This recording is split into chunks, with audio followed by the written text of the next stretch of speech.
And our next speaker will be Francesco Cottone, who is talking Chronicles of Stampadia and other postcards from an alternate world. I hear you bring a souvenir from a magical sounding world where there's no boundary between games and toys. So please take it away. I'm excited to know more. Okay, well, hi, I'm Francesco, and the last few months I worked on a third-based roguelike called Chronicles of Stampadia. It works this way. On the project website, every day there is a new one-page adventure to print and play with 2 dice, an eraser, a pencil, and a small token, like a small button. Well, Chronicles of Stampadia generates roguelike adventures to play with no computer. And even if it may look like a weird way to play a roguelike adventure, there is a whole gaming world that plays games and even video games this way. But first, I'd like to tell you the story of Chronicles of Stampadia. Chronicles of Stampadia is my personal answer to one of the most crucial questions in roguelike gaming. And that's, is there a gaming system that's still missing his mandatory, minimal looking, turn based roguelike? And my answer was yes, but to get the answer, you need to switch your perspective a little on what a gaming system is. I'd like to introduce you a gaming system that probably you already know, but you don't know it with this name. And that's the Beach Umbrella gaming system.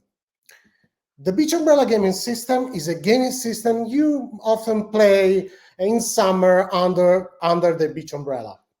It works this way. Game schemes are often pre-generated and printed on one side of a sheet of paper.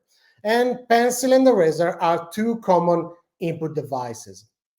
Numbers, grids, lookup tables, and basic math are interface elements, and deluxe editions of the system may include playing cards or dice, mostly to play social games. Well, the Beach Umbrella gaming system games are often single-player puzzle games, and that's why I started working on Chronicles of Stampadia, because this system is missing his roguelike with minimal graphics. Another question I had to answer was, is it possible to feel like playing a computer roguelike using just paper? And the answer is yes, and I'd like to talk to you about 4 Against Darkness. 4 Against Darkness is a 2016 dungeon crawler by Andreas Filigoi. It's a 100 pages book explaining the rules, and it's a game inspired by pen and paper RPGs like Dungeons and Dragons, adapted to be played by a single player. To play the game, you need the manual, a sheet of squared paper, 2 dice, an eraser, and a pencil. A cool thing about 4 Against Darkness is that dungeons are also randomly generated. It uses dice rolls and lookup tables in a manual to generate treasures and monsters. But it also generates the dungeon layout using a specific lookup table, so the player will draw the map as he explores it. There are a lot of good ideas in 4 Against Darkness to steal, to get inspiration from, but we have to adapt these cool ideas to the system limitations. The Beach Umbrella game schemes are often pre-generated and then partially printed. Think about crosswords.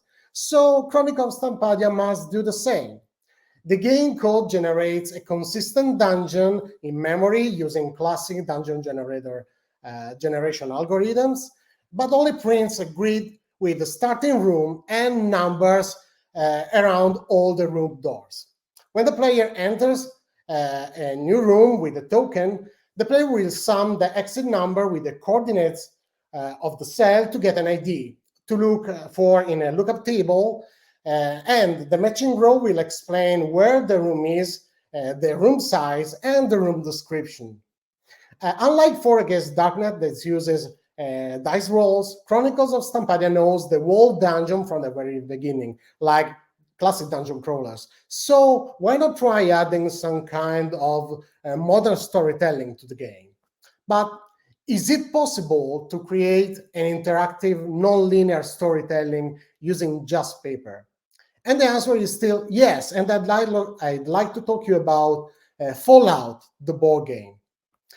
Fallout, the board game, is a 2017 adventure and exploration board game from Fantasy Flight Games. It's a game inspired by the Fallout series. For example, the first mission tells key events of Fallout 4. Maps are randomly generated, by the way. Mission maps and events are partially randomized, and a lot of the original game mechanics has been adapted. For example, the fighting system, the character customization, the radiations effects, and so on.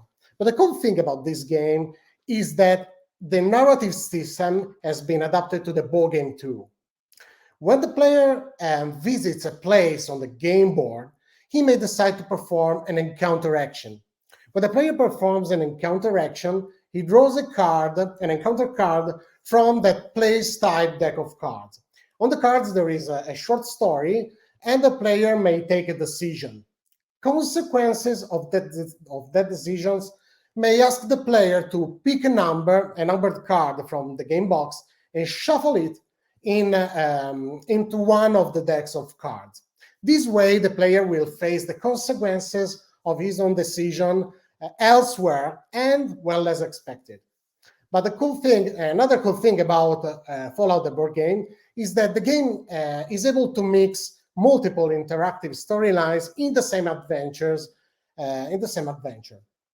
There are a lot of cool ideas also in Fallout the board game. For example, short sentences are good to tell a story, even if the story is as complex as the Fallout one. And short sentences both fits the small amount of space in the lookup table on a sheet of paper and the game genre. For example, the classic rogue, uses short sentences to tell the player what happened. Chronicles of Stampadia also needs a database of quests split in sub-events as Fallout. These sub-events will be eventually scattered around the dungeons from the starting room to the farthest room of the dungeon. But even using this technique, the player may roam around the dungeon, breaking the sequence. So some kind of memory system, even if this game is on paper, is needed. But is it possible to let the player store the secret data behind his own back? And the answer is still yeah. I'd like to talk to you about Fable Lands, the War-Torn Kingdom. Fable Lands, the War-Torn Kingdom is a 1995 game book by David Morris and Jamie Thompson. And it's a game book that, instead of telling a branching path story as many classic game books, it offers interconnected areas that the player may freely explore, like in open world video games like Skyrim. The player will meet strange characters, will accept and fulfill quests, will fight monsters, and, as in sandbox gaming, he will look for creative ways to get killed.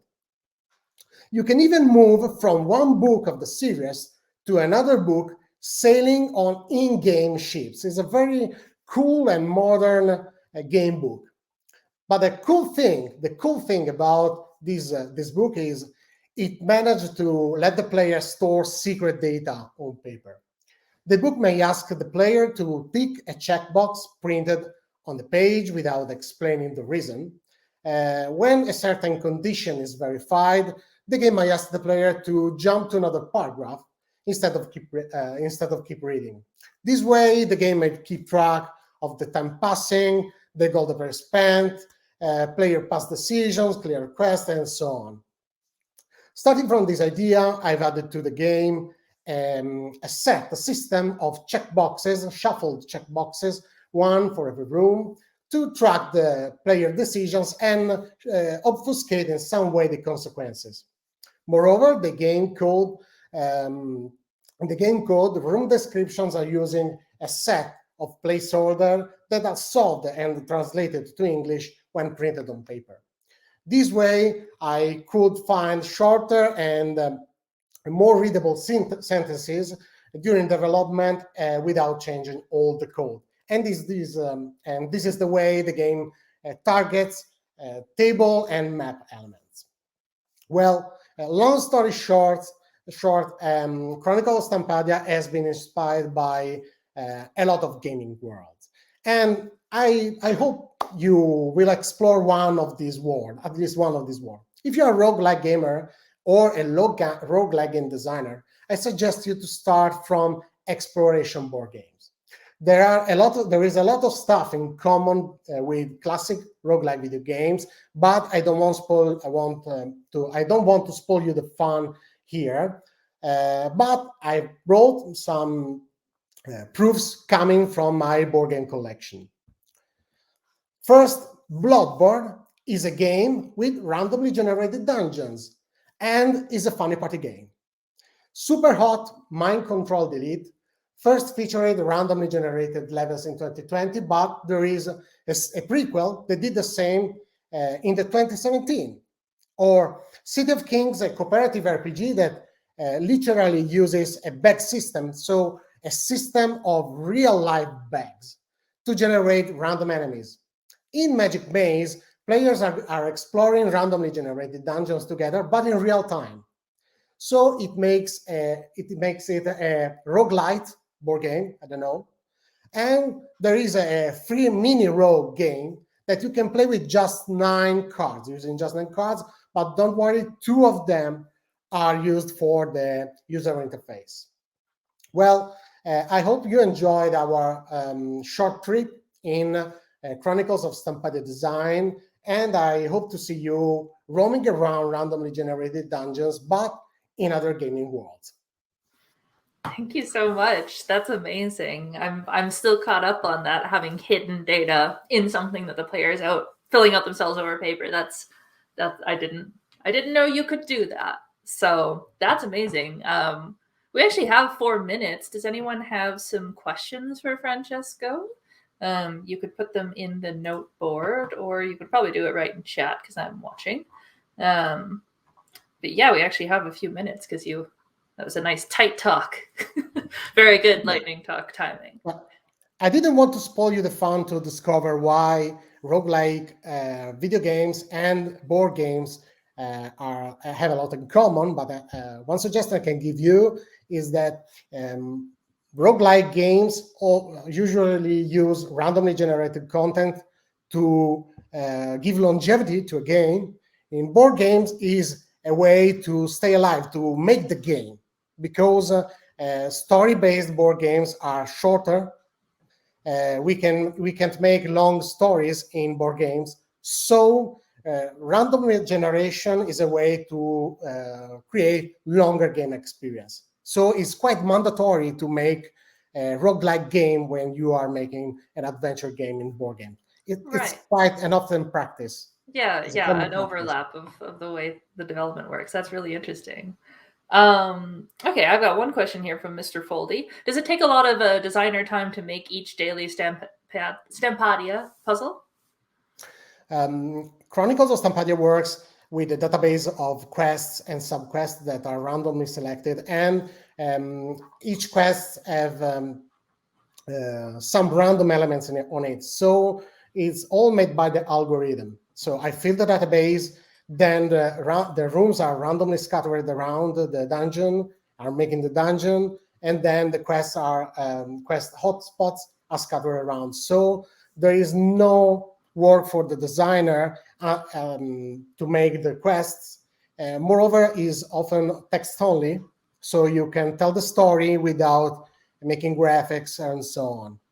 More of the stuff, a lot of stuff of Chronicles of Stampadia happens in the player's mind, because it's just symbols and numbers and dice rolls, as in many board games, and sometimes it works. If you play with the rules of Chronicles of Stampadia, you can make moral decisions. So Chronicles of Stampadia features multiple endings. Some quests has multiple endings. There is a card game you can play in Chronicles of Stampadia. Is a very simple card game called the Beast Crafters. But there are also other little features like shape puzzles that are common in action adventures, but you can find shape puzzles in Chronicles of Stampadia too, and so on. But making a quest needs just a few minutes. Right. You It's just mostly need that setup in the beginning. yeah,